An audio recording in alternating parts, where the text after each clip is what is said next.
Three, two, one. What's going on, everyone? You're watching Ash on Comics. It's another Storytime live stream. Hope you're all ready for bed. I'm not ready for bed. I'm trying to get ready to do the stream. Always pushing at the last minute. It's really tough to get these. But let's take a look at the chat and see you guys are here before me, which is usual. Melissa Harris is first and second. Wow. And then Dragon Majesty. No. Dragon Majesty is second. Tehillim, good to see you. G2C you all. His trademark. Dragon Majesty is here. Eb Brewer says, good morning, fellow fans of fiction. Is it morning where you are? Man, sorry about that. Let's see. Not a whole lot of stuff going on. Tehillim's talking about, my goodness, the politician of my state of Australia has lost his mind. Well, that's pretty much what's going on here. Goodness gravy. Did you guys hear that the Supreme Court ruled today to give half of Oklahoma away? You literally cannot make this shit up. Just when you think, oh, it's just fucking, sorry for cussing him so much. It's just when you think it's gone so batshit crazy, like, it's really can't get worse. You pull up the news today and you're like, oh, they gave half of a state away. That's just weird times we're living in. It's like, and then you think, oh, wait a second. So, okay, it can't really get worse than this. And then you just remember that law, that I just stated. And then you realize, oh, I guess it probably will get worse. What will be worse? What will possibly be worse tomorrow? Let's see. Ed says fear is the tried and true motivator. I think fear is the tried and true. What was I just had the term in my head. Basically, like suppressor. Fear keeps people from acting.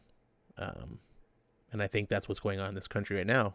And not just our country, apparently Australia, Canada, most of the free Western world is experiencing. And, they don't want to speak out. I mean, some of us speak out on like Twitter or Facebook or whatever, but I mean, speak out in the real way. Speak out in the way that the protesters are.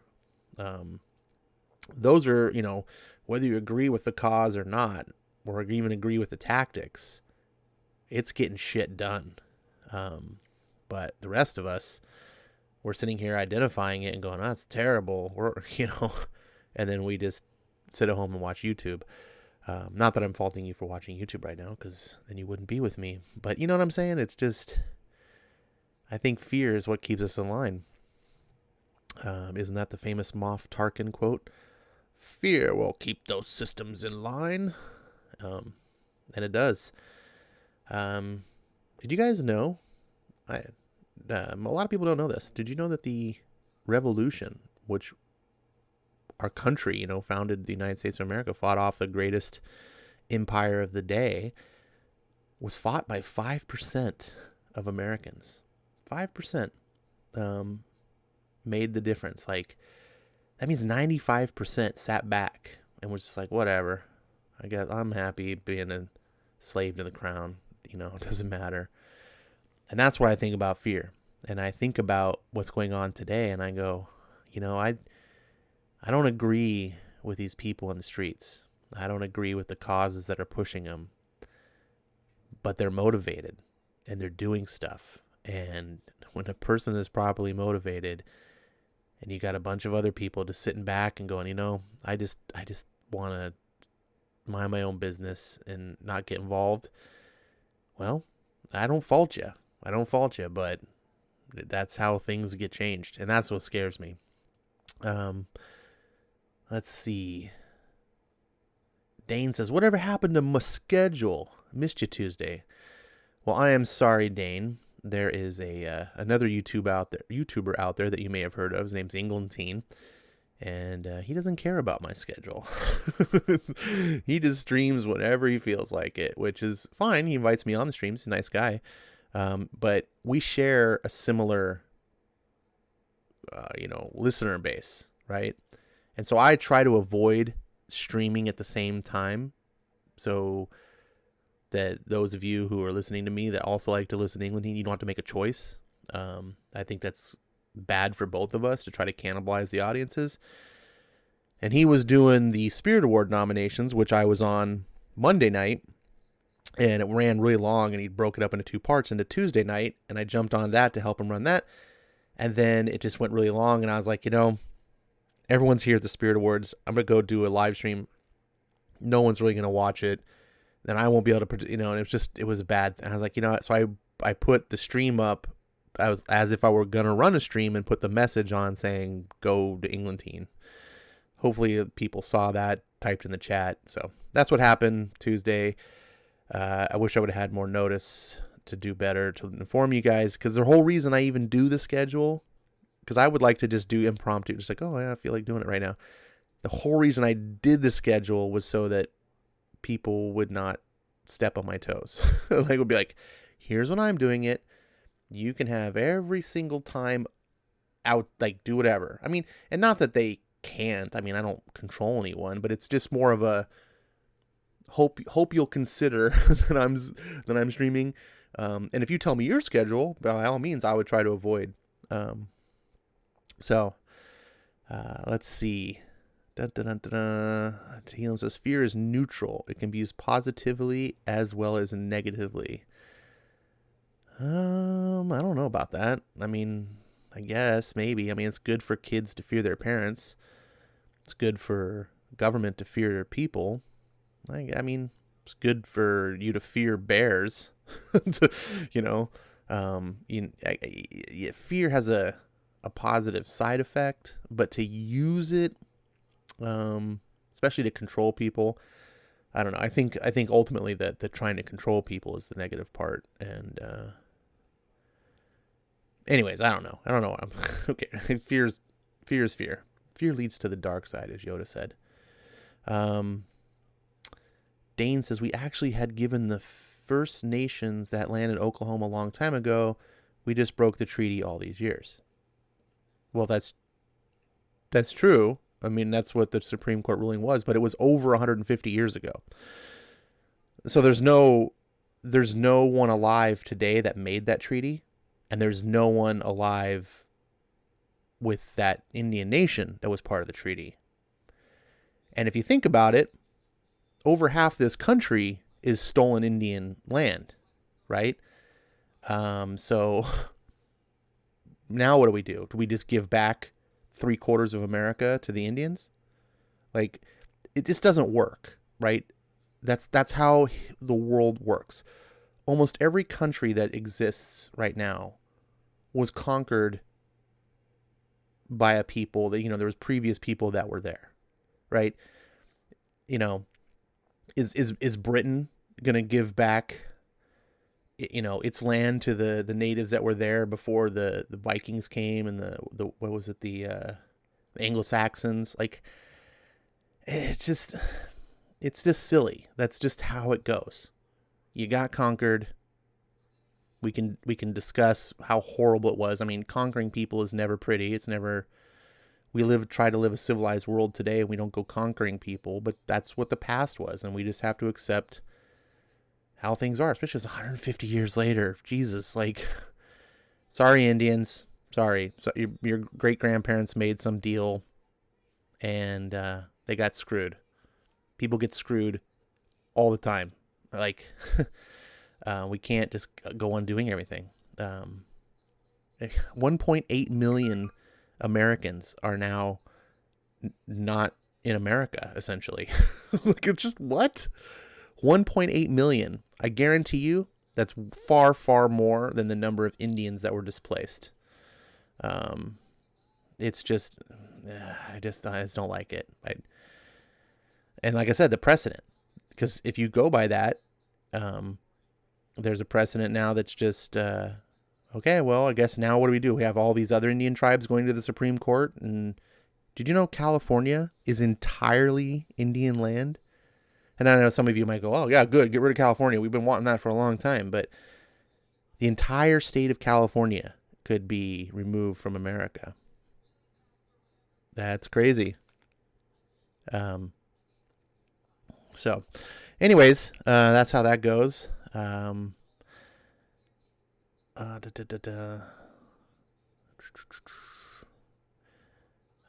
Let's see. It's been a while, Ash. What's up, everyone? Hey, Lost in Comics. It has been a while. Haven't seen you. Good to see you around. Dane says, I will always choose you. If you're going to be somewhere else, let us know. I never got the message. Oh, that's very nice of you, buddy.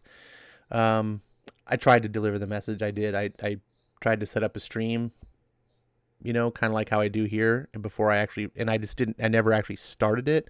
So the idea was you would see it and go, hey, there's a stream tonight. But the title wouldn't read what it is. Normally it said story time is postponed, and had information. So yeah. Let's see. Ryuk says, what am I missing? Dane says, just blabbing. Ed's like the ramblings of a madman. I am mad. I'm mad today. Today hasn't been a good day. I'm mad for a couple of things, which I won't go into detail, but let's see. Ryuk says, you think people know or care about that? No, I think a great deal of people in this country don't know shit. I think most people are just ignorant, and they just get everyone's having their emotions played. And that's one of the things that I'm noticing that's happening is when you have a population of people that don't know, when you're ignorant, it's easy to sway them. This is how, like, in the Dark Ages, the church controlled all of Europe. Why? Because most people were illiterate. So the church could just tell them, hey, the Bible says you got to do this, the Bible says you got to do this. And they relied on people that could read to be in power. This is why the printing press changed the world. By keeping people ignorant, not stupid. Like, stupid's a different thing. Just ignorant. Even smart people can be deceived. If you just don't know what's going on, then you can be swayed by people who do know what's going on. And also, when you don't know what's going on, your emotions take more control. Because when you most of us as humans, right, make decisions based on a combination of emotion and logic. But with ignorance, you remove the logic, or at least a great deal of it. And then emotion has to fill in and take a bigger role. And that's what you're seeing in this country right now. You see a great number of people, and all they are is just, they're just getting fed off these emotional, like little memes and videos and this information. They don't have a clue what's going on. I talk to people all the time, or rather I have people shouting at me all the time about how evil Trump is and all this stuff. And they don't have a clue. They saw some soundbite by someone on CNN or something, and they're like, oh my God, Donald Trump said what? Oh my God. And that's all they go with. And it's just easy. And then going forward, it's confirmation bias. Then you're looking for everything to fit that bias that you have, and you're looking to a way to like make the world as you see it conform to that. And it's very difficult to break once someone sets up that confirmation bias, to like go to someone and be like, hey, look, I get how you feel. I get your emotions. I get that you're angry, but it's all based on lies. Like you're just not really aware of all the details. And for most people, like breaking through that shell is just, it feels like an impossible feat. Most people aren't critical thinkers. Most people aren't the type of person to just be like, maybe I'm wrong. I should keep an open mind. And no, it's tough. Lawson Comics says preaching. I don't know if that's good or bad. Sometimes it can be good. Sometimes it can be bad. Hey guys, I'm not trying to tell any of you guys how to think. This is just friends sitting around. Imagine us, sitting in front of a little fire pit, talking about whatever's on our mind. If you disagree with what I'm thinking, I don't think any less of you. This is what goes on in my mind. This is my opportunity now to express how I feel, and how I think. I don't think people that have different political ideas than me are any lesser than me. Or anything like that. We all have different worldviews. We all have different life experiences, right? And I did not have any of your guys' experiences, so I try to keep an open mind. I try to be exactly what I'm talking about. I try to be one of those people who goes, maybe I'm wrong. But mostly I just like to express myself. That's why I get on a mic. That's why I talk to you guys. Ryuk says, I hate when someone goes this stolen land. Okay, so if we give it back and then tell everyone to leave, where do they go to now? Right? Exactly. Like, what are you going to do? Displace 330 million Americans? Like, where are they going to go? And then the other idea is, I hate the term Native American, because North America doesn't have an indigenous population. It was originally colonized by what we call the Native Americans. They came across Siberia, down through Alaska, down through North America, down through Central America, and eventually all the way migrated south, all the way through South America. Now, they did it so long ago. I think it was like 10,000 years ago. It was like ridiculously long time ago. So that we just generalize and say, well, they're the natives. They've been here so long, they get to, like, but realistically, they came here too. Now, we didn't know there were people here when we came. In fact, we found this land by accident. We thought we were getting a trade route to India the opposite direction. Like, hey, we'll take a shortcut. And then once we came here, I mean, there was so much land. America has so much land. And you get these pilgrims, right? A couple hundred pilgrims. There's so much land to go around. So much. And the natives, they were just like, hey, sure, they're friendly, like there was no problems. But then it became more, and more, and more, and more. And then eventually tribes, butt heads. And when I say tribes, I count the European colonizers. That's one tribe versus others. But the reason I also don't really have a problem with it is you have to consider that it's not like the Native Americans were all just like one unified country and it was just like, we're the Native Americans. No, not at all. There were many, many, many Native American nations, and they warred with each other quite a bit. They would go and seize each other's lands and take each other's people. Like, they were, for all intents and purposes, savages. Some native tribes were very peaceful. Some were much more warrior, hostile. They're people just like the rest of us. They're not in any way more innately, just or virtuous. Humans are humans, and we have the capability of being every idea under the rainbow. Like, we can be hostile, we can be peaceful, we can be totalitarian, we can be libertarian, we can be patriarchal, well, not so much. It's rare to be matriarchal, but we can. Every culture you see on the planet, every race has the ability to fit that culture. Culture is not racially exclusive. And Indians were the way they are because that's just the way their cultures were. And just the very fact that all these different tribes were so vastly different from each other shows you that it had nothing to do with their biology and everything to do with just culture and, maybe politics and how different tribes, one chieftain might lead a tribe one way, another chieftain have a completely different vision for his tribe. Anyways, so we were the tribe that won. Sucks to be the loser. I don't know what else to say. Let's see. Woke SJWs are going after Stone Mountain. No, I think hostile, militant, racist, I don't know, racist people are going after Stone Mountain. Which I find very ironic, right? Because Stone Mountain was a monument created by a group of racists, and now it wants to be seized by a different group of racists because they're better. Just the irony of it all is really weird to me. But I think that's one of the least of our worries. I think America, we've had racists in this country since its inception. Like we had the KKK, but there's never been a national issue, right? I think it boiled up during the civil rights movements, before we passed these laws. But, a group of a couple hundred racial supremacists in the greater scheme of things in a nation of hundreds of millions of people it's not on the same level as, say, giving half of Oklahoma away.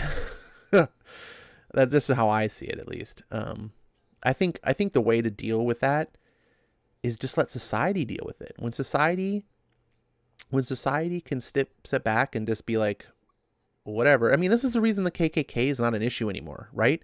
The KKK is not an issue, not because the government had to come in and be like, we ban you, blah, blah, blah. No. Right? If anything, the government used to have to protect the KKK because of free speech laws and beliefs in our society. But our society evolved, and we just got to the point where we're just like, no, these ideas are dumb. We're a melting pot.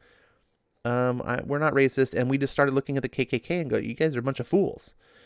And light got shined on them, and just like roaches, they crawled away into the dark places. And that's how it works. That's all we need to do. We don't need to use government force, put guns to people's heads or whatever. We just need to have open conversations, let everyone have discourse like we're doing here, and eventually the bad things, they just get shunned away. They don't survive the light. That's my feelings. Let's see. Comics by Perch is here. Hey, buddy. Appreciate you swinging by. I'm not sure if this is your first time here, but very much welcome. Comics by, I hate saying Comics by Perch. Perch had a live stream. I think it was his very first live stream today. If you guys didn't get a chance to see it, he had guest Larry King Undead, or just Larry King, however you want to say it. It was a really fun conversation. So if you missed it, I would go watch the replay, but not right now, after this. Ed says, sucks to be the loser. Oh, well, Ash. I don't know if that was aimed at me. Sometimes you can, it's tough. You don't know exactly how to take written words. You're like, did he mean it this way? Did he mean it that way? Melissa says, I'm sick of history being removed and erased. Yep. Me too. That is one of the worst things. This is why I'm against removing the Confederate statues. I'm against removing the Confederate flag and all these things. People say, well, you're just a racist and you just support the right. And I was like, no, I support and having the ugliness of the past in wide view where everyone can see it so we can shame it. If you think that a statue of some Confederate general or something is awful, great. When you see it in the city, you can give it the finger. You can tell your kids, see that guy? that guy was a horrible person. You can share the history because he's right there, and you can say, this is what this guy did, and this is part of our history, and we should never forget it. It's not like we're putting him on pedestals to be like, oh, can we go back to this day? No one is doing this. It's such a disingenuous, is that right? Yeah, argument that people are making, that we're trying to glorify hate and slavery and stuff. It's like, no, now, are there racist people out there that might interpret it that way for themselves? Of course. You can't stop that. You cannot control how people are going to think. You need to stop trying. Just, like I said, just have open discourse, and the right ideas will destroy the bad ideas. Ed says, a quote by you. Forgot the quotes. Oh. Okay. Well, I remember saying it. I just don't know the context that you're trying to say it to me as.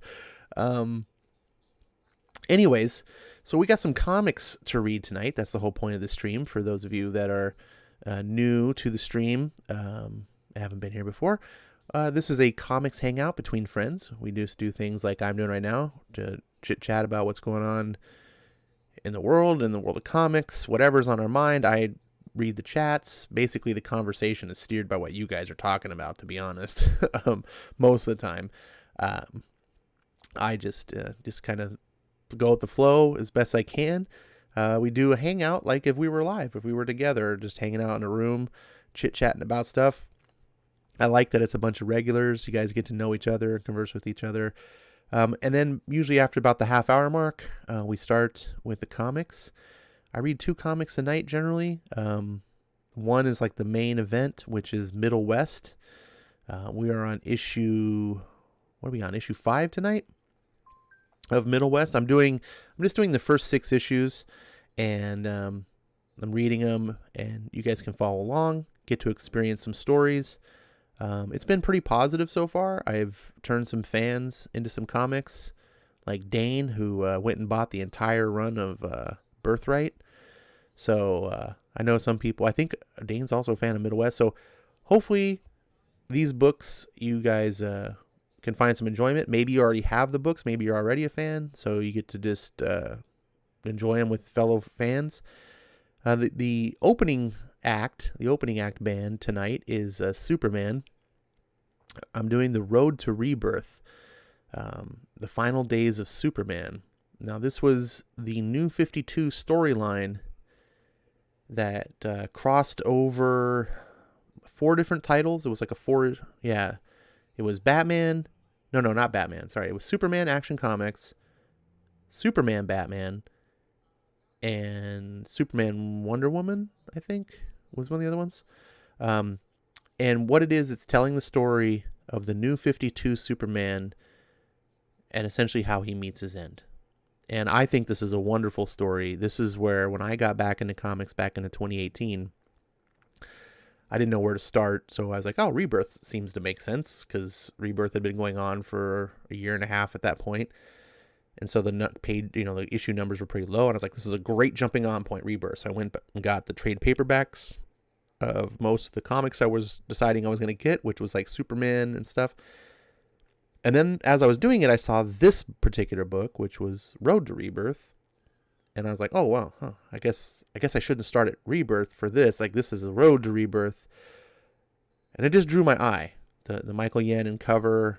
I was like, And I read it, and I really enjoyed it. And then I got into Tomasi Superman, and then Tomasi has written what for me is like my definitive Superman. I love his run on Superman. He also coincidingly wrote this storyline. But I heard so many people talking about, New 52 Superman was horrible, he was stupid, blah, blah, blah. And I've always said, like, no, man, like, I get that you didn't like the New 50, like, I get that it didn't work. But coincidentally, to something we talked about on Purchase Show today, about bad things can be done right if it's written well. This was a story of took the New 52 Superman and wrote it well. And it redeemed him and made him Superman, made him what he should be. And I think this story is better than the original death of Superman, back 30 some years ago. I think this is the one. This one gets way overlooked in my opinion. And I found myself a few weeks ago just stumbling across this, and I started flipping through it. And then I read it cover to cover again because I just got so embroiled. So we're going to go ahead and read this. I think this is the Superman Wonder Woman book. I don't like that DC... First of all, I don't like that Comixology doesn't work half the time. I don't like that DC's trade paperbacks don't tell you what the books are. So let's see. Yeah, it'll say like, here's Final Days of Superman Part 7, The Fire Line. Okay, which book was this? I don't know, but it doesn't really matter. Someone in chat can tell me. I suppose. I guess that's what is really beneficial for you guys being there. You guys educate me on a lot of things. Let's see. Let's get to the big screen here. And before I start, let's see if I missed anything. Oh, Dane says you also turn me on to Gideon Falls. Nice. That's one I gotta start reading some more of. I only read those first 6 issues. Melissa says, Jet Black voice actor blocked me and my son Jake for speaking out against the far left communist terrorists like BLM and statues being removed. I ripped his autograph in anger because he blocked my son. Oh, that's terrible. I'm sorry that happened, Melissa. I guess I would only say be mindful that even though your views, I don't disagree with your views per se, but sometimes people want to, I don't know, keep their stuff clean. But I don't know. I don't know. I'm not going to defend anyone. I would hope that people don't have to block. I don't block anyone on Twitter. And I'm very controversial. Or I should say I'm very confrontational. And I don't block anyone. I don't see the need. I don't see how these people are like, these comic pros are like, I got to block her. I'm like, no, you don't. No. You especially, I guess the argument I should make is you don't need to use block bots. There has been a couple of times in the past where I would get into some crazy leftist guy would just start harassing me, like just really belligerently, and I would have to block. I was like, this guy's going nuts. But I would block them for like a couple of days and then unblock them, and they just move on. Like they're like pit bulls. They just bite and they don't let go. I just block them for a couple of days, moves on. These pros, they say, do not. You're just being dramatic. Yes, you're going to get some weirdo freaks. And by all means, block those. But don't get these people that have to be like, they said a word that I didn't like. I got to block them. Like, I don't imagine living like, okay, so me, I'm very, very conservative, right? I'm a libertarian mindset, pretty far right. Imagine me going through and just being like, oh my God, that person said they were going to vote for Biden, block. Like, I just don't understand people who live in a world like that. Like, I'm way open for ideas. Like, let's just talk. Just because we disagree doesn't mean we have to be enemies. I'm no one's enemy. But I guess we all see the world differently. Melissa says Death Superman is way better. We got John Kent's older brother, who is a clone of Superman, and Lex Connor Kent. Well, agree to disagree there, Melissa. This is much better in my opinion. This has much more emotion. The original Death of Superman felt very forced. But, hey, we all have subjective views. I also hate Connor Kent. I hate Connor Kent. And I do not think of him as John Kent's brother. He's just a clone. He's not related. Let's see. All right, so let's get started with Superman. Salinas, California. This turnout's impressive. I can't wait to be part of the Justice League. Nobody invited you. By the way, this artist is Jorge Jimenez. He's one of my favorites.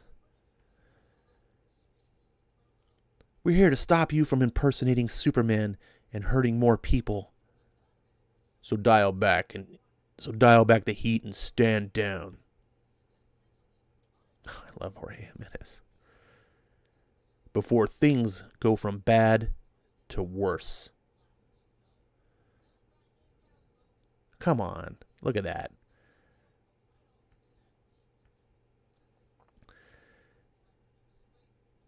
I'm feeling that things are already worse.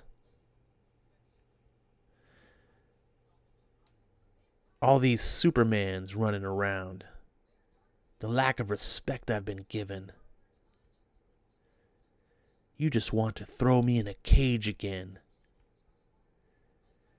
Thought maybe I could live by Lois's words. Lois? She's here? But I'm done spending any more of my life in a box. Clark, don't.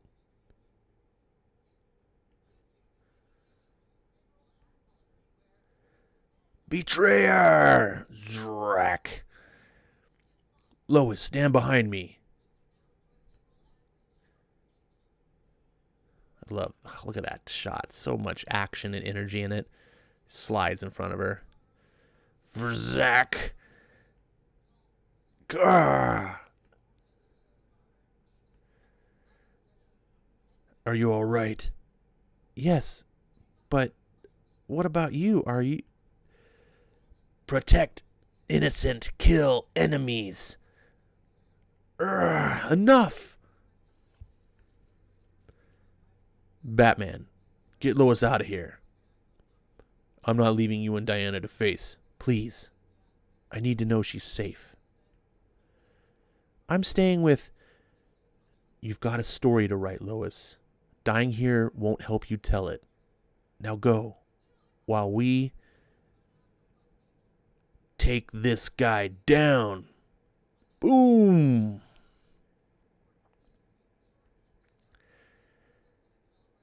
We can't leave him. We have to. Buckle up and be quiet.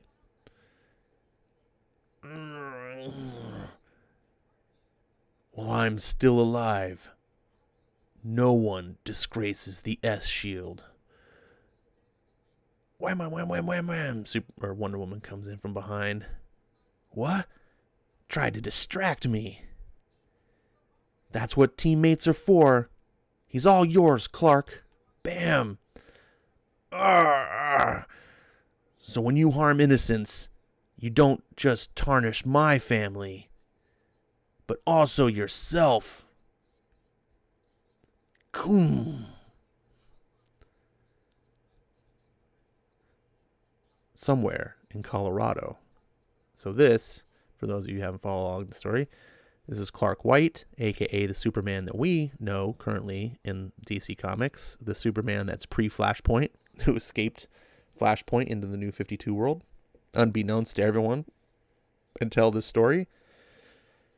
Well, I guess there was a story before this, but you get the point. We've gone a lot farther than the site of our Protocol Omega safe house. Where are we going, Clark?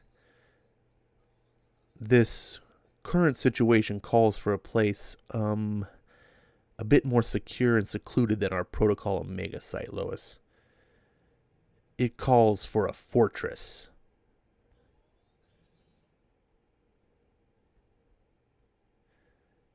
Ah, such a great shot.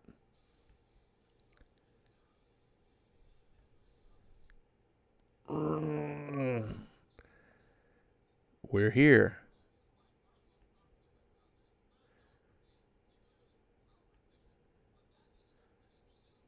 Eye scanner. Identity confirmed. Whoa.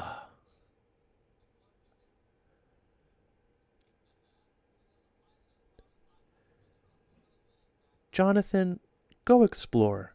I'd like to speak with your father. Is that okay, Dad? Of course.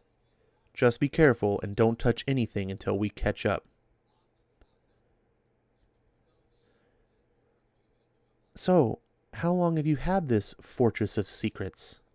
Why did you hide this from me? I thought we were honest with each other about everything. We are. And I wasn't hiding it from you.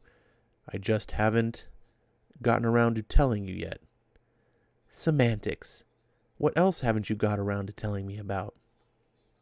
Nothing else, and I'm sorry for keeping this from you. Who are these people, Dad? Long story. Tell you later. So, what was the point of the Omega site if you already had this? If we were exposed, that was the safest place you and John could get to fast without me, if need be. This place you'd need me to get to. And for all intents and purposes, it's our sanctuary. Our ultimate safe house. Our Alamo. Well, that's not a very comforting analogy after everything that's just happened. Whoa, cool. Come on, kiddo. Me and your mom have a lot to tell you.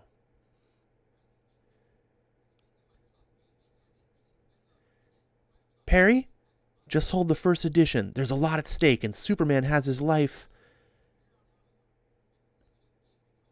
Damn it, lost my signal. That's because I jammed it. You don't have the right to cut. My plane, my right. Last thing we need is a media circus converging into a battle zone. Fill her up? No thanks. You can't just leave me here. Yes, I can. I love Batman. Hello? I need a chopper right now. I'll pay triple time. Zrap. Arrgh. He won't stay down. Then let's hit him harder.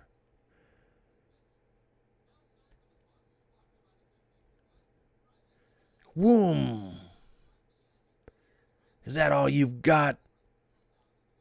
Actually, we've got plenty more. Goom. Won't stop until you are. Bam. Just like punch him into the ground. He's phased completely back to human. We have to stop him from shifting again.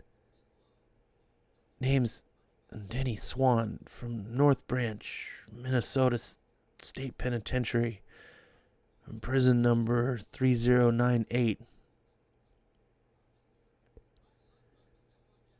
There has to be a way of saving him, Diana. I don't know, but we may only have a few minutes here, Clark. Afraid you've got less time than that.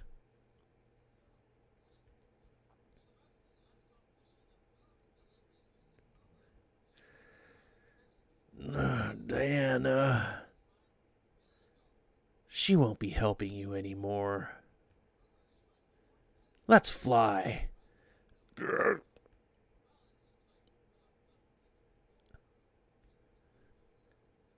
National City. DEO Peripheral Base 655. Wait, is that DEO or DEE? That's a real weird font. Sorry. Ready to initiate cellular solar inundation phase 2. I'm set. You can start. Phase 2 delayed.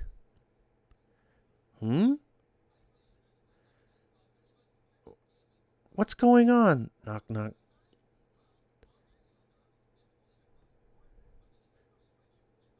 Some aberrant power spikes in California, but nothing for you to be concerned about, Supergirl. What kind of power, Eliza? Metahumans in Salinas. Which metahumans, Jeremiah? One of them we believe is Superman. The other one we're not sure of yet. Open the ceiling portal. You're not fully powered. Putting yourself in a precarious situation is not recommended at this time. I'm here on my own accord, right? Well, yes, you are. Open it. Now. I do believe we're going to get fired. Whoosh.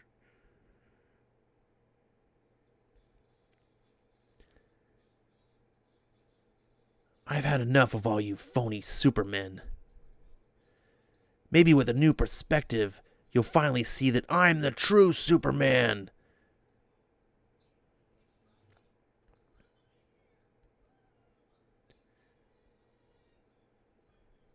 And that is the end of the issue. This is the cover of the next one. So, that is, what was that, book 7? I think it's 8 issues total.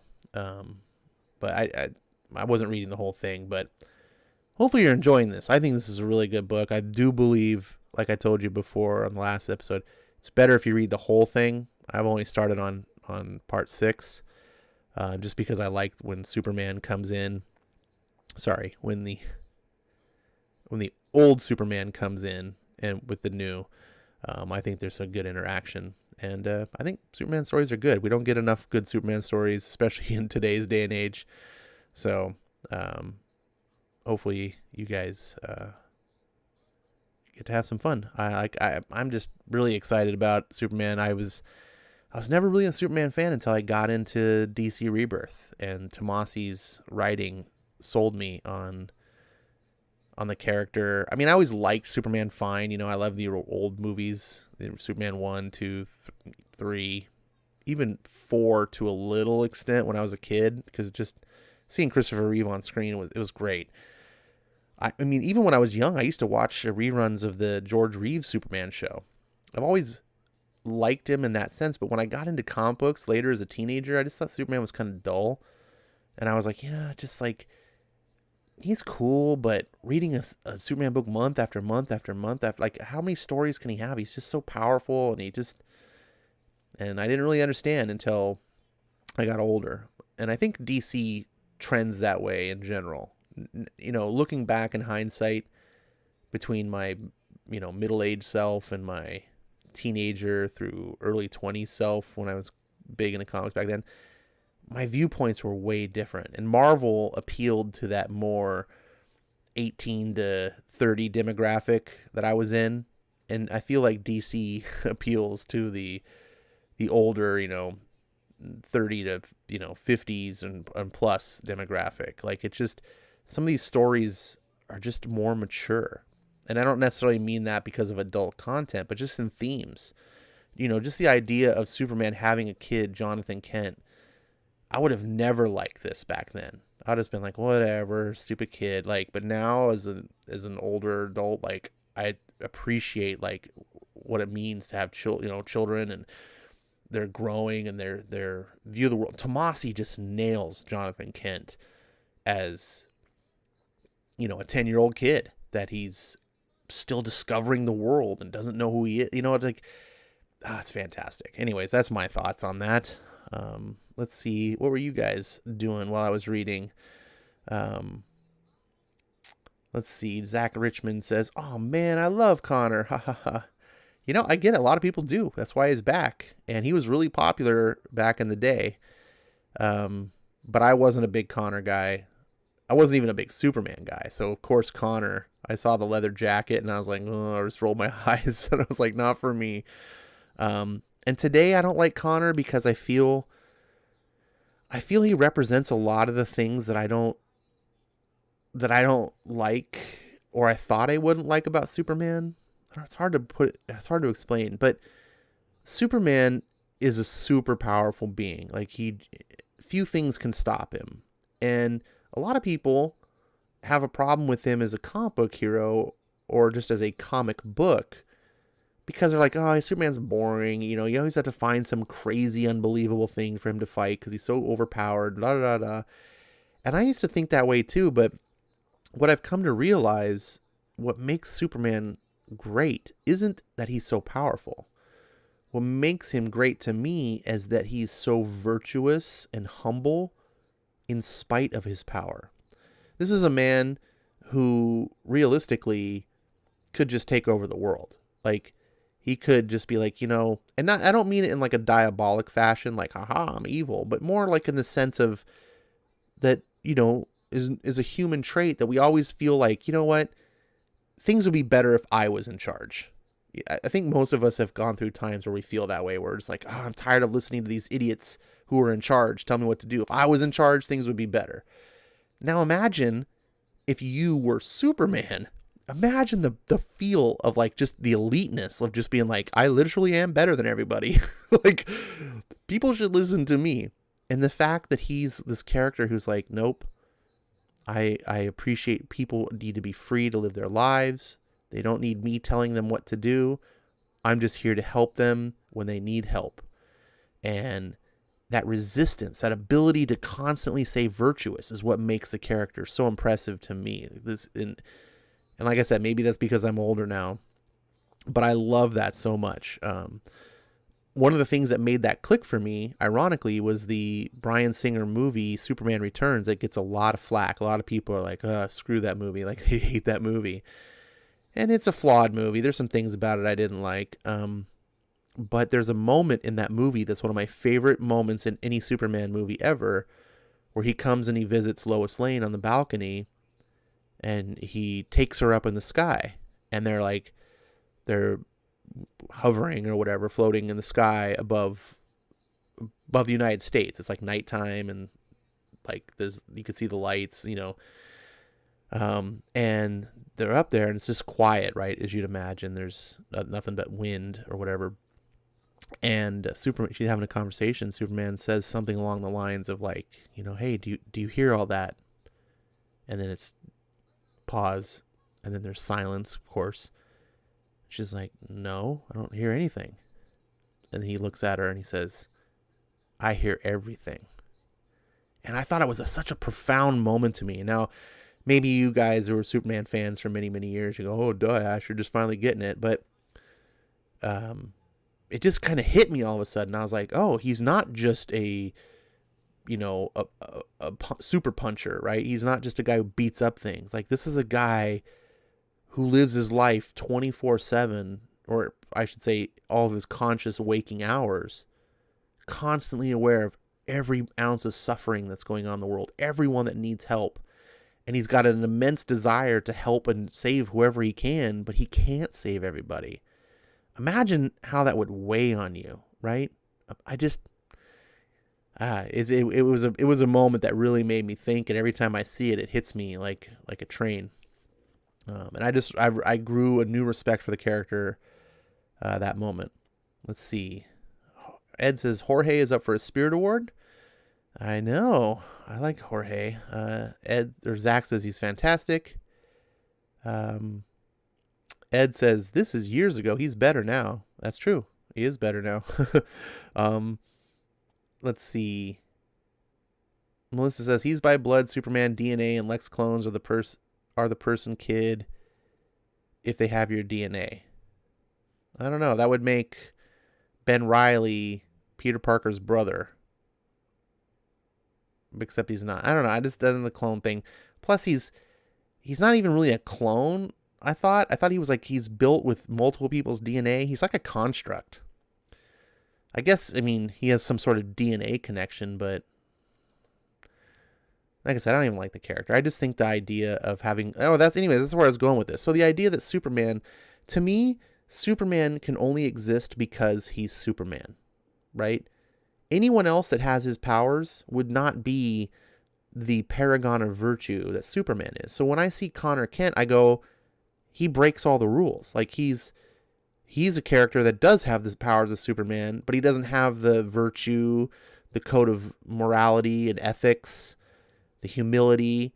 He's like what most punk teenagers would be. And I'm like, that would be scary as hell. And then of course you add on top of that, he's got Luthor's DNA, which I never thought was, granted I didn't read a ton of the books, but I was like, it seems to me like he's just Superman. Like, where's the Luthor part come in?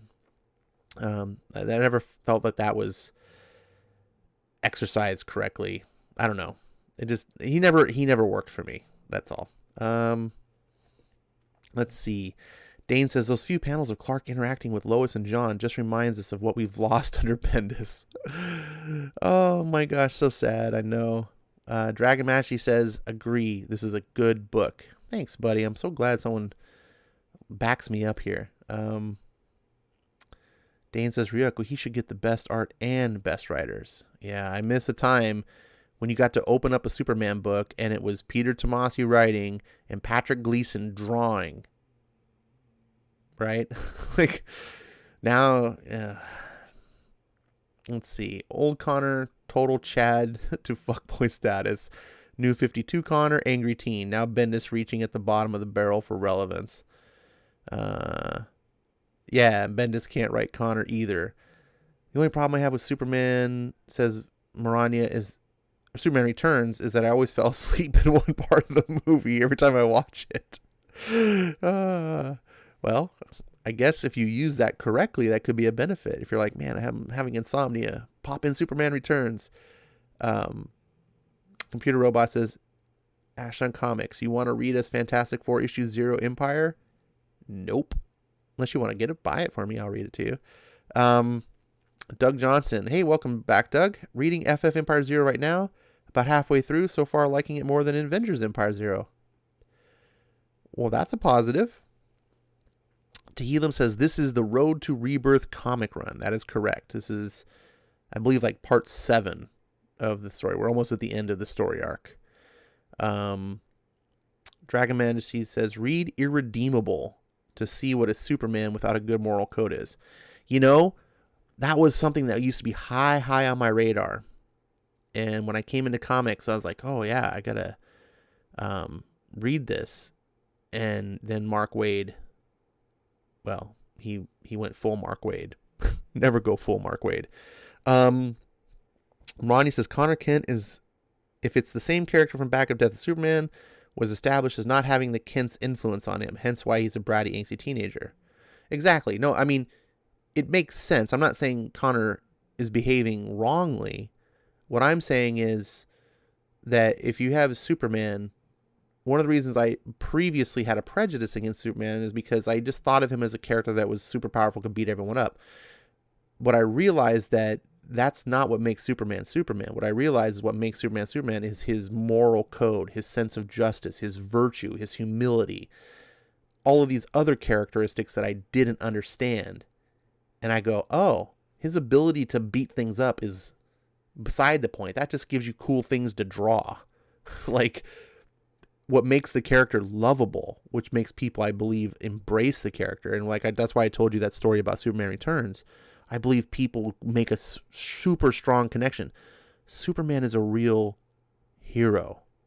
And that's why I'm reading this book, the Road to Rebirth, is because this story that Tomasi is writing is telling us a story of a real hero. And we'll get to it as it concludes. And I want to give props to, like, thank you for telling the Superman story. It's the kind that we fans deserve. Let's see.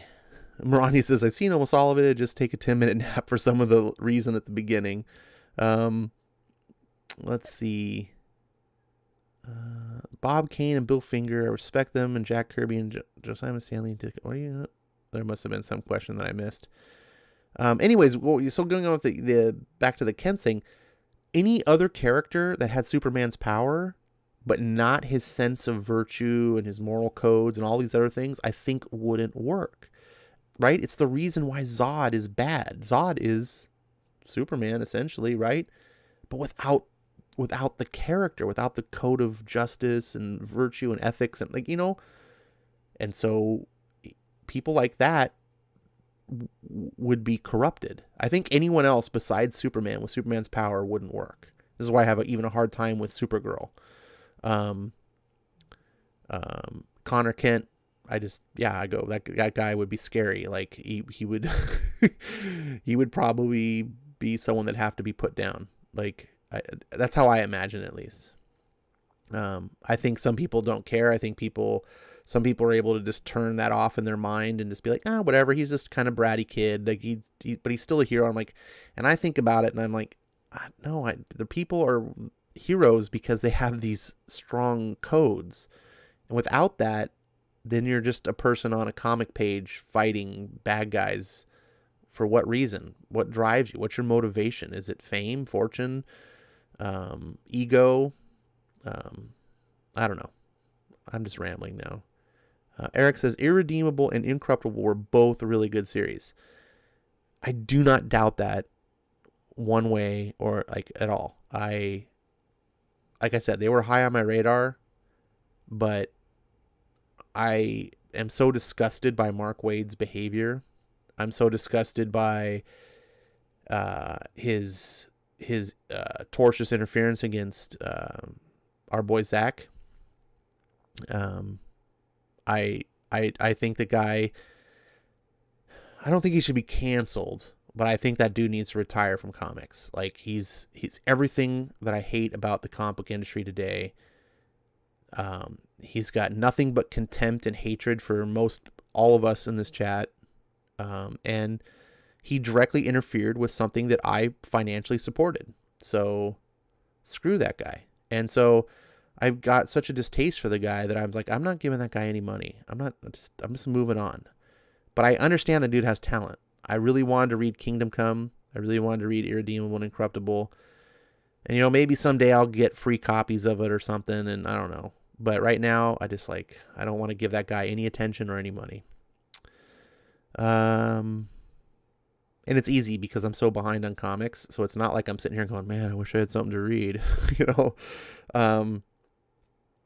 Melissa says, I like DC Rebirth because it pisses Dan Didiot off and his minions Jim Lee and Scott Snyder off, and Jeff Johns giving Dan's nihilistic deconstruction the finger. Okay. I don't think it pisses Jim Lee or Scott Snyder off, though. I think that's a false read. I think both of those guys are good individuals. I believe Jim Lee I believe that both of those guys are really good individuals.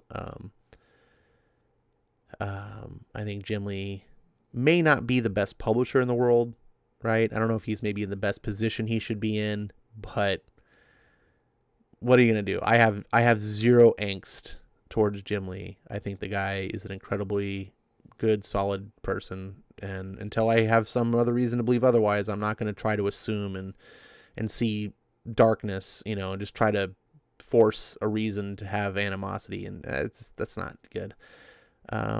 Dane says, Eric Breen shows his pretty face. Oh, hey, yeah. Thanks for joining us, Eric Breen. The Red Lantern story with Supergirl was very interesting and good.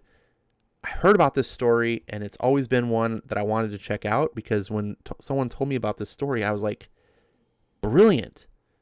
That's what I would do with Supergirl. One of the reasons I don't like Supergirl is because she's essentially a token Superman, but with female genitalia. Like, I don't like token characters at all. And if you're going to do that, if you're going to be like, well, we want to have another Kryptonian, da-da-da-da-da, find a way to differentiate her. And by making her a Red Lantern, I was like, sick. Because what is Superman not? He's not a Red Lantern. So instead of just being boy Superman and girl Superman, what's the difference? Well, one's a boy, one's a girl. Like, instead, you have something different. So it's the reason why I like Red Hood, because I don't feel like he's just a wannabe Batman. He's differentiated. He's not a Robin. He's not a Batman. He's something else. And when you can do that, you're no longer a token. And that's just how I see things. I kind of liked all of New 52 Supergirl, says Ed. All right, cool. I don't know anything about it, so can't comment. I just know the concept of Supergirl is what I have a problem with, not necessarily how well it's done or anything like that. Bring back Paul Levitz as publisher. Jim Lee should be just drawing stuff. Yeah, I think Jim Lee, they should have created a position for him. He's one of those kind of guys that's like, why don't you make a position like, I don't know, like chief artistic officer, or something like that. Like, like, I guess that's why they did the co-publisher thing, because they were like, well, if we have Dan Didio also being publisher, then Jim Lee just has it kind of in name only, and we can float him around doing stuff for the company. Because I'm sure Jim Lee does a lot more for DC than just being the publisher. Like, that's part of the reasons he's there. But that's what I would have done. I really dismissed Jeanette Kahn. I think that was the worst thing. For DC to lose Jeanette Kahn, and this is purely speculation on my part, but I firmly am in the camp that I believe the reason Jeff Johns left DC is because of Jeanette Kahn. Like, he's like, oh, she's not here, I'm not here, type thing. Like, and so DC lost two major pillars that were keeping that house afloat, type of thing. And then it fell onto Dan Didio's shoulders. And I don't like a lot of things that Dan Didio did, and I did call for him to be fired multiple times. And I do think that he should have been. But I also kind of feel a little bit for the guy, because I think that a lot was put on his shoulders that shouldn't have been. And I think Dan Didio would have been fine if he just was able to just be the publisher. You know what I'm saying? If he just didn't have to get into the whole stick his fingers in the creative business and start, shaping the vision of DC. That's where things got messy. I don't think Dan Didio is some evil guy. I just think he was put in a position that he wasn't suited for. And then he didn't do well at it. And then he had to go. But that sucks. It's like, not that running DC is like a McDonald's, but if you imagine, if you're like work at McDonald's and you got the fry guy and he's like the best fry guy you've ever had. He just never messes up. Fries always come out perfect, hot, on time. And then you're like, well, we need to train you to be a cashier. And they put him on a cashier, and the dude just can't, he just fumbles with the money. Drawers always going short, can't do stuff. And it's like, well, got to fire you. It's like, but dude, he was great at the fries. Like, just put him back there. That's unfortunate. Let's see. Jeff Johns brings hope back to DC. Jeff should replace Didio. Yeah, but doesn't mean Jeff would be a good publisher. I don't think Jeff would be a good publisher. Jeff was a good creative vision. Jeff was in a perfect place. They created a position just for Jeff Johns. This is what I was talking about with Jim Lee. They made that chief creative officer position, as I understand it. I could be wrong, but I'm pretty sure that they made that position for him and that he got to do that. And he's not a management guy. He's been quoted several times in interviews for state. He's like, I don't want to be bossing people around, telling people, I just want to write comics. That's all he wants to do, or write movies maybe, but he wants to write, he wants to create. And I think that's why they created that position, because they're kind of like, hey, Jeff, you can write some comics, but we just kind of want you in this position so you can have a say, and I think that was good. I think if Jeanette had stayed there, I think he would have stayed there. He would have never started I don't know if he never would have started his own company, but he wouldn't have had the motivation to. So who knows? I have said this time and time again. If I was DC, I give Jeff Johns whatever he wants. I'm just like, you want to just write comics, you write here, but whatever we want you to control the creative vision of DC. You tell us what you want.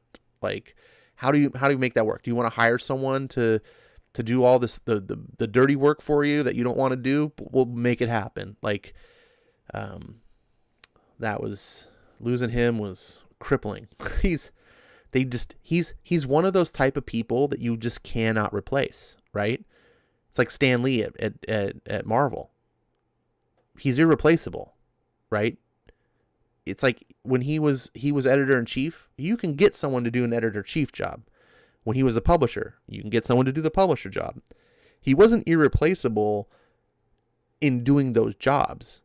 He was irreplaceable in being the vision of Marvel and the voice of Marvel. No, Jeff Johns isn't really a voice, but it's not like you can just be like, Jeff Loeb, you want to be the new vision? Hey, Joe Quesada, how about you? Like, we see how that goes. It's fundamentally different, and there's no one else that can fill Jeff Johns' shoes.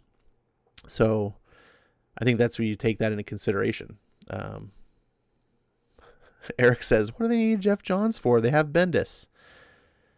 Touche. What do you say to that? Like, Melissa says, don't be mad at me, Ash, but Sean Gordon Murphy should have made Bakar Edmonds half-brother or uncle. That would have preserved Bruce as a Wayne and also fixed the Jason first Robin mistake. Well, Melissa, you got to remember, it's not it's a reimagining of the Batman lore. It don't stop. I would encourage you to stop trying to fit it in a box. Like, it's a different thing. Sometimes you have to go in different directions. Like Christopher Nolan, when he made Bane part of the League of Shadows, It's just, or is it League of Assassins? Whatever those leagues. Like, that's not Bane's backstory. But it worked for the universe that Christopher Nolan was telling. It didn't ruin the Bane character. The essence of the character was still there. And that's what Sean Gordon Murphy's doing. He's keeping the essence of what makes Batman Batman, and he's fudging with some of the details and finer points so that he can tell the stories that he wants to tell. And so far, I think that they all work. I haven't had any problems. So I know not everyone feels the same way. I just encourage you to maybe see it from a different perspective. I'm not mad at you. Let's see. Ed says, but his New 52 took heat. I liked it myself. Well, remember, New 52 wasn't Jeff Johns. That was the whole thing. New 52 was Didio and Jim Lee. And that's the whole point about the Jeff Johns, that he had to take over and fix it. And that was why we got Rebirth. So Dane says, I'm salivating waiting for the Red Hood White Knight story arc. Me too. That's another thing in DC. I'm like, just keep Sean Gordon Murphy happy. Just please keep Sean Gordon Murphy happy. I want more Batman White Knight. If I can have Sean writing Batman and drawing Batman, I'm happy. Like, this is what DC didn't do with Frank Miller back in the day. Like, they should have just been like, Frank, what does it take? Do more Batman. Nope. Ryuk says, I don't want to get all actually on you, Ash, but technically Bane wasn't a part of the League of Shadows, but he did have a story that interacted with it. I think you just well actually'd me. I thought he was part of it. I could swear that he was part of it. Like, okay, you're right. I think you're saying like he wasn't one of the architects of the organization or whatever. I would consider Bane as like a henchman under like Talia and stuff. But when he came back to Gotham in the third movie, I'm seeing him as part of the League of Shadows. Like, he's working in direct cahoots with Talia. I can go back and watch that trilogy again. Bakar and Edmund Wayne being related would be cool. Azrael, as long as cousins, would be cool. But they had to be different families. That was kind of the point, in my opinion. Ash, may I send Eric to the naughty corner for that? Yeah, you can always. What did he say? Out with Sean, in with Mags. Oh, jeez. Shame on you, Eric. This is a guy who thinks that America's the best comic ever made. I mean, you can't fault him for that. He's kind of loopy these days. He's got a little bit of Joe Biden, cognitive ability going on there. Ash been watching too many Nolan films to think. Wrong. You cannot watch too many Nolan films. All right, let's get into our final comic for the night. Middlewest. I need to get to the end of this one so we can get to the beginning of the next one. I don't think Middlewest is as popular as a book that I've done. I think I've lost some viewers because I've been doing this book. It's a shame. It's a shame. I understand that everyone's got different cups of tea about what they like to read, and this is a very unordinary type of comic book. Most comic book readers would look at a cover like this and be like, why the hell would I read this? But sometimes it's good to branch out and experience, things outside of your normal box.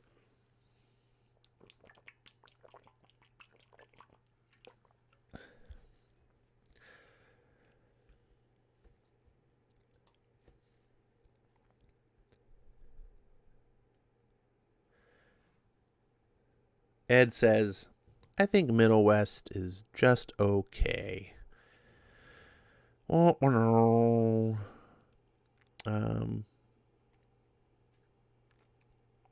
Dane says, America forever. And on with book 5. 2 years ago, Flashback time. Afternoon, Dale. What you fixin'? Damn evaporator. Went out again. Second time this year. Had to replace mine at the beginning of the summer as well. Knew it was going to be too hot to go this year without AC. Yeah, you were right too. One of the hottest seasons in years. What do you have there, John? I don't think I'm expecting anything.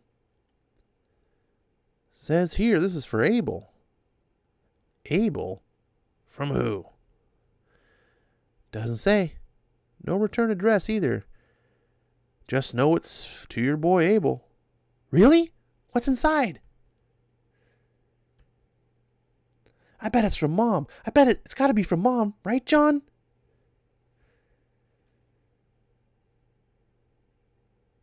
The expressions on their face say everything. Can't get it open. Dad, can you help me with this? Get the hammer over there. Me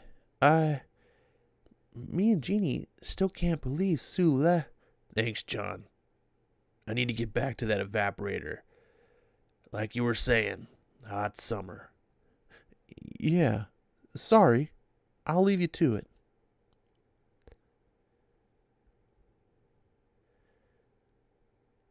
Man, this thing is really hard to get.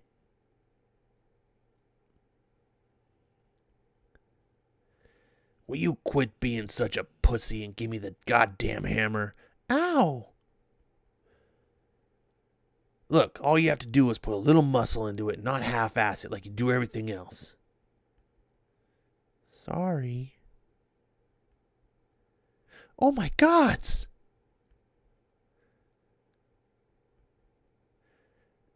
A new bike! It has to be from Mom.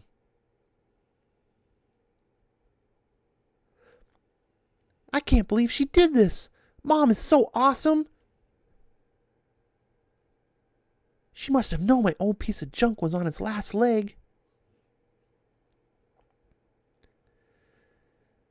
So, the bike I bought you is now a piece of junk, now that your perfect queen of a mother sent you a new shiny one? No, it's not that. I just... Just what? You just don't care how hard I have to work to buy you a piece of junk bike? Or maybe you just forgot that your mother had left and hasn't seen her face in almost 2 years. But that's okay, because she swoops in with shiny new toys and all's forgiven, right? You know what, Abel? I think this bike is a piece of junk, too. Dad, no!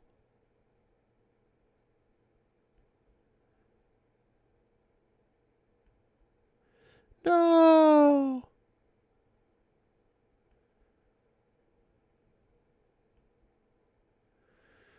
No!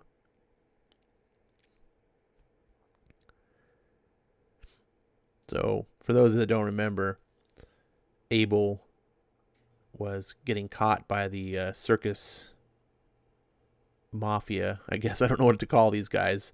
And he gets real angry, and he's got that chest tattoo that he was sort of infected with by the living tornado.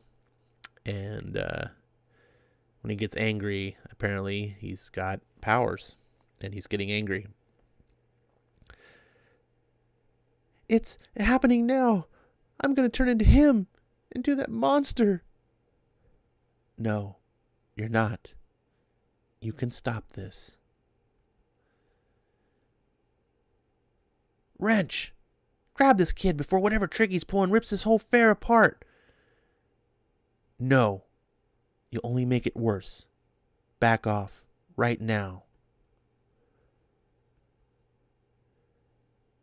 Shut that flea bag up. I'm going to put an end to this right now.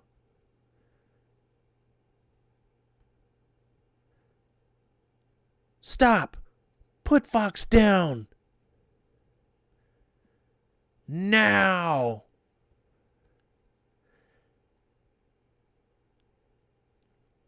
Some weird alien language.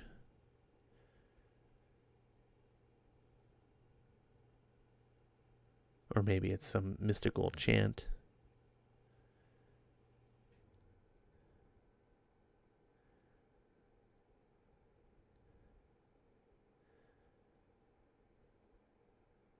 This is kind of hard. I can't really read that out loud. So I'm like, stop. You're hurting him. Wrench, shut that thing up and tell me why the boss is using a parlor trick on this kid.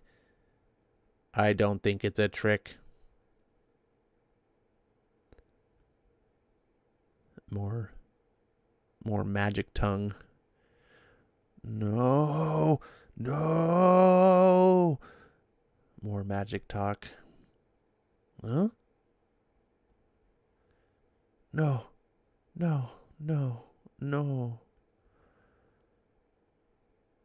I think it's okay, Wrench. You can let it go. I didn't. No. Everyone is okay. I'm so sorry. I didn't mean to do that. Please. It's okay, Abel. It's over. For now. How do you know his name? Do you? Wait a minute. Earlier today you told me to keep an eye on this kid. How did you know there was going to be something going on with him? Well, that's complicated. It was the old hobo Jeb, wasn't it? I think you're the woman we've been looking for. This is you, right? Once upon a time.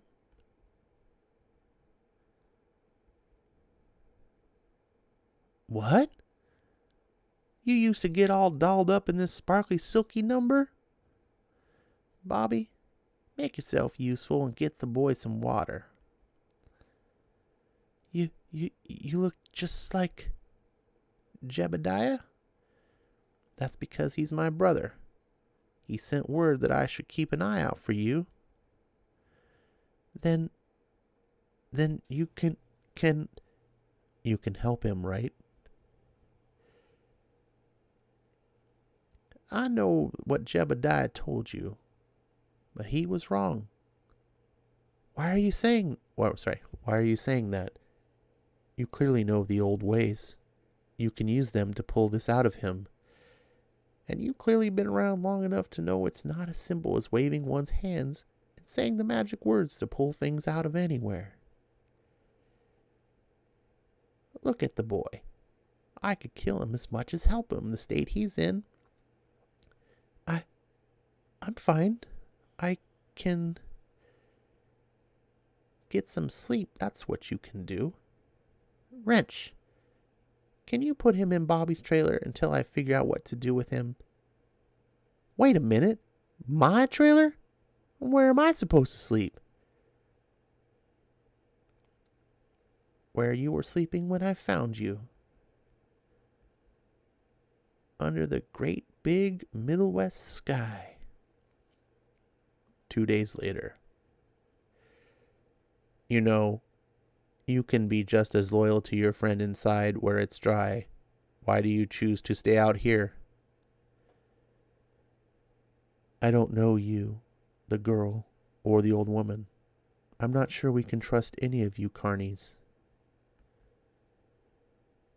So it's familiarity and trust that keeps you soaking wet? That's strange, wouldn't you say? Would you trust me if you knew me better? Surely you do not trust everyone you know. You're right, but Abel trusts me, and that kid can't say that about many folks right now. So I'm good right here. Suit yourself. What about you? What's keeping you out here getting rusty? Who knows? Code, probably. Some human robot law. Or maybe I don't trust these carnies either. Take your pick. Ha ha ha. Hey, can someone tell me why I'm wearing a nightgown? Looks good on you, but get changed. Maggie wants to see you.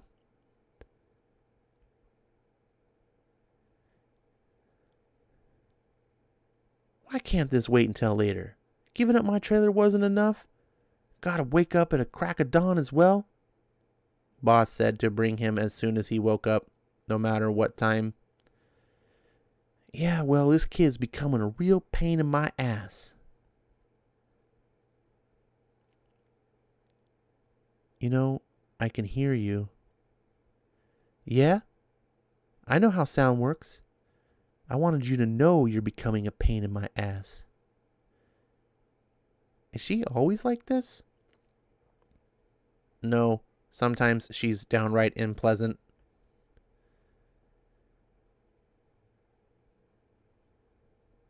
You know, I built you into this world and I can disassemble you out of it anytime I want.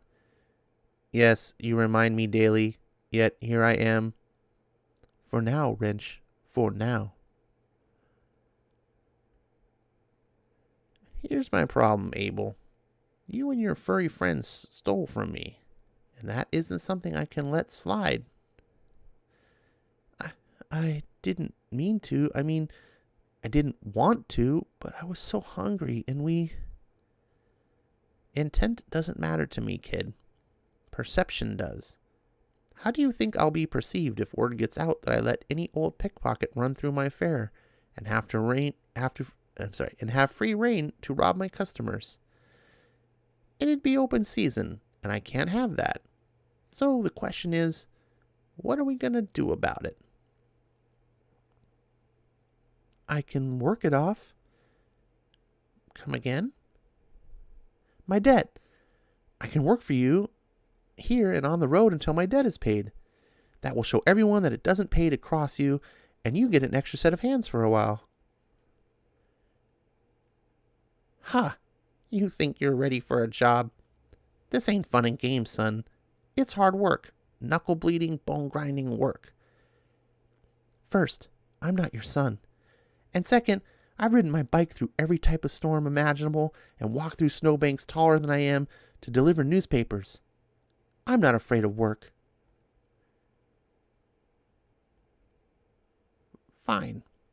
You have yourself a job. We don't have any extra bunks, so I hope you like fresh air. I give my people 3 meals a day, and it's up to me when you're all paid up. Deal? Yes, but there's still this. Jebediah said that My dad did this. Yes, when he turned into whatever it is he turned into. You saw what happened before. The same thing is inside me, and I need to get it out before I hurt someone. You stopped it once. Please, you have to help me.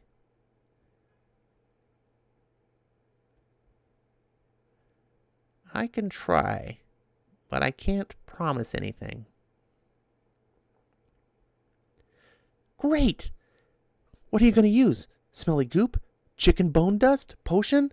Hold on, boy. We can't do this right now. We have to do it right now. I can't keep this in me. I understand what you want to happen, Abel, but I'm not a witch doctor or some carny card reader. The crystal balls are just for show.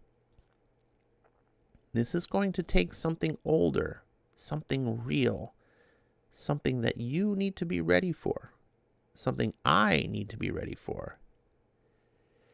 And that means I'll need to know more about you and your history, more about this thing in you and your father. It will take some time.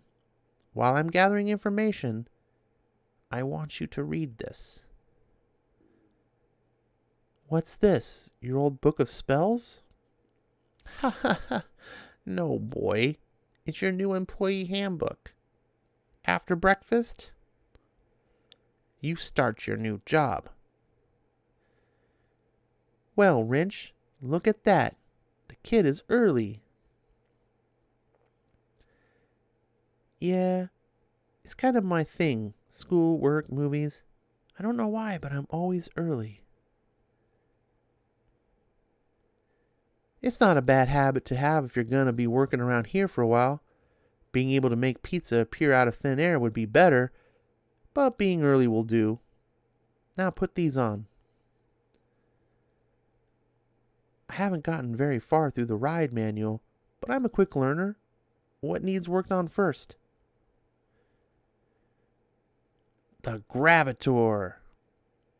Is that? Yes, it is. Your job is to give it a good spray down after every run. Don't worry. You get used to the smell after a few hours. Really? Ha! No, not really. It's a dozen people's vomit. It's gross from morning to night. Nasty. Welcome to the family, kid. See you at lunch. If you still have an appetite. Hey, where are you going? You're the one that got me into this mess. You could at least help me. All I did was teach you a life skill. You chose to use it and got yourself into this mess all on your own. If you need me, I'll be anywhere else, not smelling that hellish ball of sickness.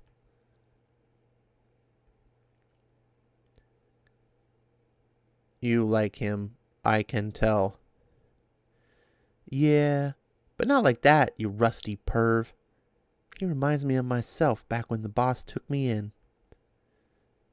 I just hope she can help Abel like she helped me. More magic talk. More magic talk. Jebediah?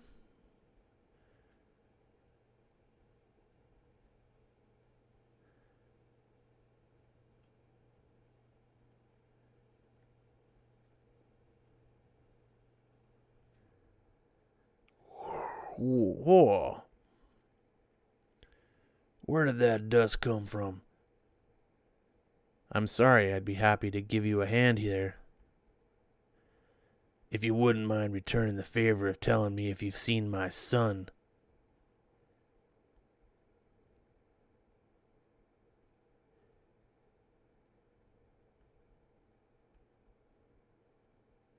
And that's the end of book 5. All right. What are we going on here? Dun dun dun dun. All right. Eric Breen says you need a bigger plan to get a safe distance from Mags. Good to know. Nola Nerd, better late than never. Says I picked up Strange Academy issue 2. Speaking of branching out, I'm sorry, Nola. Apologize for you having to suffer through that book. Ed says, I'm still going to stay and listen, though. Wait, where's he going?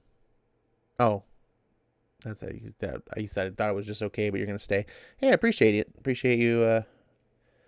That's why I do these shows late at night, because there's nothing else going on. I have no competition. That's the secret to sucking. If you suck, make sure you don't have competition.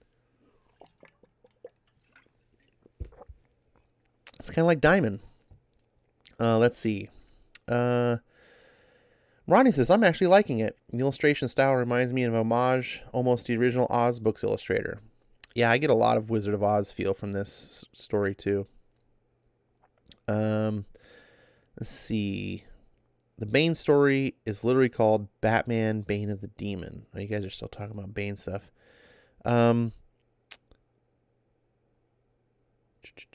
What else? The Ash Barker as Edmund. Melissa, you are fixated on White Knight tonight. Dane says Ed Krona is another guy whose art gets better issue by issue. I was looking at some. Very nice. I agree, Dane. Lord is here. Good to see you, Lord. Computer Robots is in the house. He says, Ash, I got a question to ask. Which of the two have you dealt with before and during COVID? A Karen or a Darren? And I do agree with Dane that a Karen is worse than a Darren. I don't know where this notion came up of Darrens. I call them all Karens. You're either a Karen or you're a male Karen. There is no Darren. Men can be Karens too. And I think that's just more insulting when you're a guy and it's like, why are you being a Karen? Shut up, Karen. But you know what? I haven't really dealt with many in recent years. I think that's something you deal with more when you do customer service interactions type things. I've seen a lot, of course, on social media. Social media has just allowed us to see so much stuff. I don't know if that's a good thing or a bad thing, but yeah. Let's see. Computer Rob says, yeah, that was a good issue of the Middlewest. Ed says, so wise, Ash. I don't know what I'm wise about. Ronnie says, I have a feeling that the mother is going to play a part in curing Abel. Yeah, I'm wondering myself. What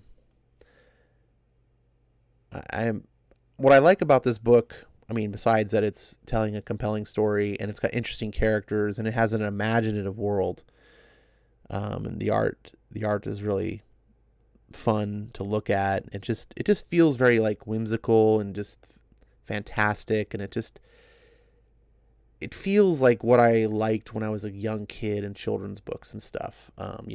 If you ever remember, I don't know if you were kids, people, children's books, things like James and the Giant Peach and Willy Wonka and the Chocolate Factory, Wizard of Oz, these sort of really imaginative type of stories that only really seem to be told towards kids. This is what this book reminds me of, and I like it. And part of me has a suspicion.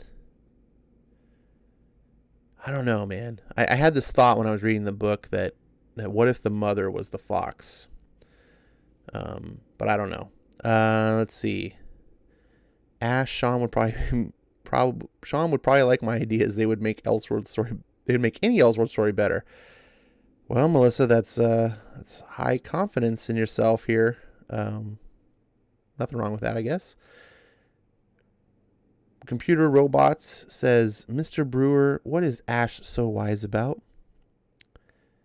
And he says live stream with no competition, very wise.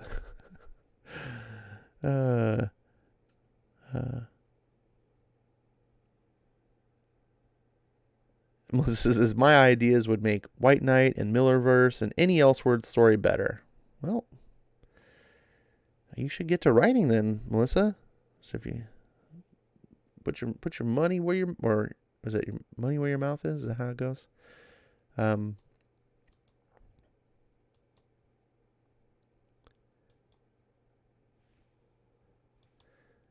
Going through the art here, I like the fox a lot. It's cool. I like the design of the character, and it's interesting. And so this Sunday we'll read the final issue of the arc, and then it will be up to you guys, if you still like it, to pick it up and read it yourself, because I'm not going to continue doing the stream with the book. Hopefully you're enjoying it. I'm liking it. And then Tuesday we'll get to another series of something which I haven't finalized what I want to do yet. But it'll be something good. You know me. I haven't picked anything bad yet, have I? Not at least for the main stories. So that's it. We are done with tonight's comic. For those of you that are still awake, Eric's probably snoring away, sawing some logs.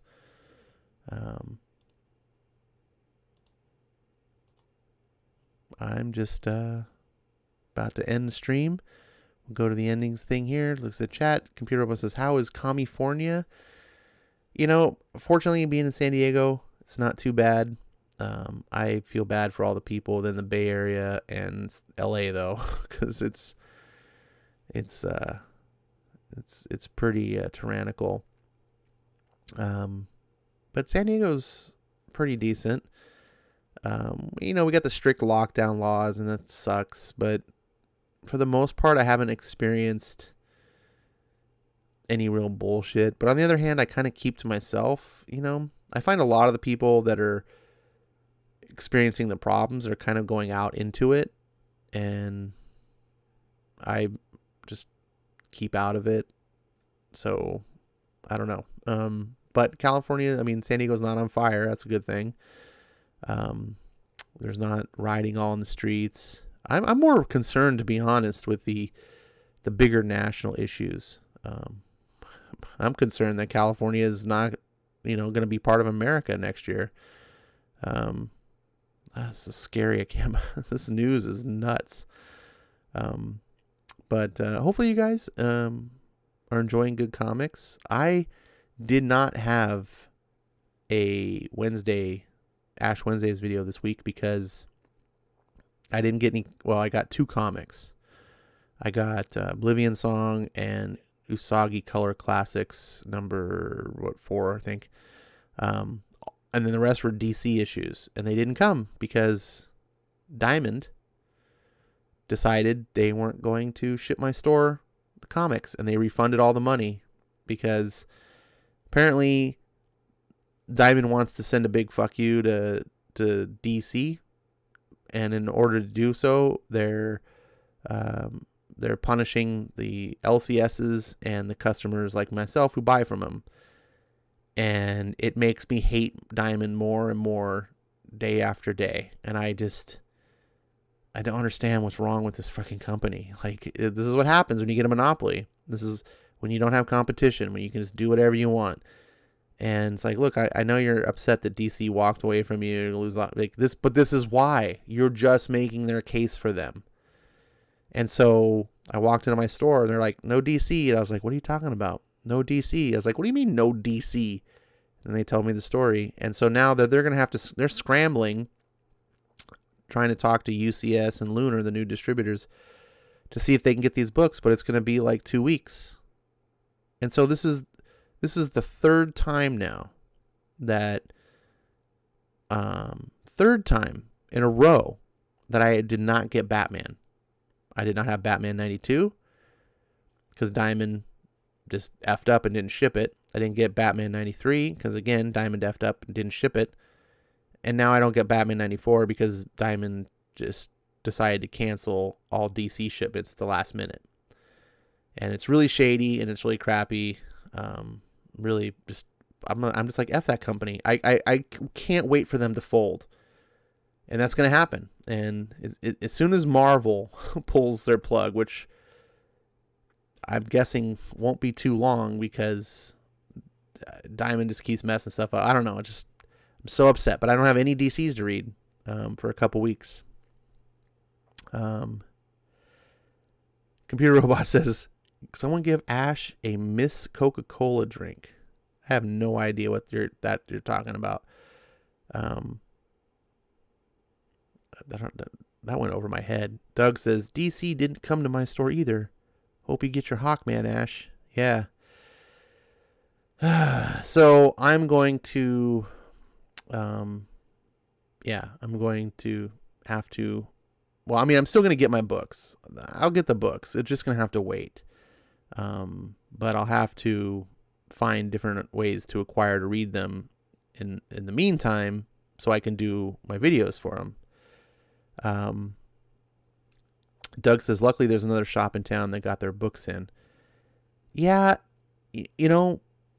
that's all well and good, but I don't want to leave my store high and dry for my books. Like, they got screwed too. It'd be one thing if my store messed up the order for me, like it was their fault.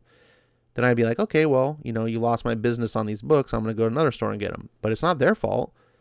And then if I don't buy them, then they're missing, so I'm willing to wait. I can wait for the books. Like I said, I can acquire, other ways of reading them in the meantime, for my videos and stuff. But it's just annoying. It just pisses me off, that this even has to happen. And I like my store, I care about the people that are there, and, I hate seeing companies that can just be like, well, we don't even have to work and do a good job because we don't have competition. And then as soon as they do, they just start spurging out and being like, oh, we're not going to. It's like, what? This is why you're going to lose your business. This is why you're going to be replaced by Luna and UCS. Let's see. Computer Robot says a feminine taste of Coca-Cola, aka a woke version of Coca-Cola. I meant LOL as a joke. As we saw it, and I can't even talk now. As we saw in the comic book, robots don't tell very good jokes. I kid. Computer Robots, you know I love you. You guys, thank you so much for being in the chat. Thanks for giving me someone to share my love of comics with. I like being here. I look forward to doing these each and every day that I do them. Sunday, 10 p.m. Pacific will be the next episode. I'm looking forward to finishing up Middlewest and more Superman. Man, I love that book. I hope you guys are reading good comics. Please share the comics that you love, that you have, and spread the word, because good comics, they don't always, a lot of the best comics don't get a lot of love, and it's not like they get good marketing. And it really bothers me to see some of these big crappy books getting all this push, like when Bendis was coming with Superman and stuff. And it was like, meanwhile, the books that were really, doing good, like Hawkman, were just getting swept under the rug. And it's up to people like us to recommend these books so that other people can become aware, like, hey, there's something out there. And that's part of why I do what I'm doing. I mean, Middlewest may not be for you ultimately, but now you're going to know. Now you've experienced and been like, or like it might be like Birthright was to Dane, where he fell in love with it and bought the whole series, like I did when I discovered it. Share the goodness. Read good comics. Stop supporting bad comics.